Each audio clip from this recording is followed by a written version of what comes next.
Week of டேல வீட்ல இருந்துட்டா எப்படி, அதனால வெளியே போயே ஆகணும்னு சொல்லிட்டு பிளான் பண்ணிருந்தோம். இவர் தான் எங்க வீட்டு பினான்சியர் அண்ட் இது வந்து எங்க வீட்டு குட்டி வாலு. நாங்க 3 பேரும் ட்வினிங்கா ட்ரெஸ் பண்ணிட்டு இப்ப எங்க போறோம்னு பாத்தீங்கன்னா ஈசிஆர் ட்ரிப் தான். சம்மர் டைம் ஆரம்பிச்சதுனால ஈசிஆர் பக்கமே போல, ஏன்னா ரொம்ப வெயிலா இருக்கும்னு சொல்லிட்டு பரவாயில்ல இன்னைக்கு எப்படியாச்சும் போலான்னு கிளம்பிட்டோம். கொஞ்ச தூரம் டிராவல் பண்ணதுமே வெயில் மண்டையில ஸ்ட்ரா போட ஆரம்பிச்சிருச்சு. ஐயோ தெரியாம இந்த பிளான பண்ணிட்டோமோன்னு தோணுச்சு. பட் இந்த ரூட் ரொம்ப நல்லா இருந்துச்சு. 2 பக்கம் நிறைய ட்ரீஸ் இருந்ததுனால அங்கங்க நிழல நிறைய இடம் இருந்துச்சு.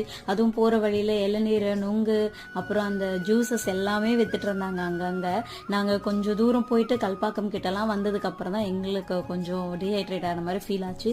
ஸோ ஒரு கடையில அப்படியே வண்டியை நிப்பாட்டிட்டு ஜூஸ் ஆர்டர் பண்ணிட்டு உட்காந்துட்டோம். அங்கே என் ஹஸ்பண்ட் ஃபலூடா ஆர்டர் பண்ணிருந்தாங்க. நான் பேசாம ஃப்ரெஷ் ஜூஸ் பக்கம் போயிருக்கலாம். நான் தேவையே இல்லாம ஐஸ்கிரீம் ஷேக் ஆர்டர் பண்ணேன். எனக்கு ஐஸ்கிரீம் ஷேக்னா என்னன்னே தெரியாது. ஐஸ்கிரீம் அரைச்சு போட்டாதான் ஷேக்குன்றது அன்னைக்குதான் எனக்கு தெரியும். மொக்க வாங்கினதோட கண்ணாடியை மாட்டிக்கிட்டு திரும்ப ஸ்ட்ரிப்பர் ஸ்டார்ட் பண்ணியாச்சு.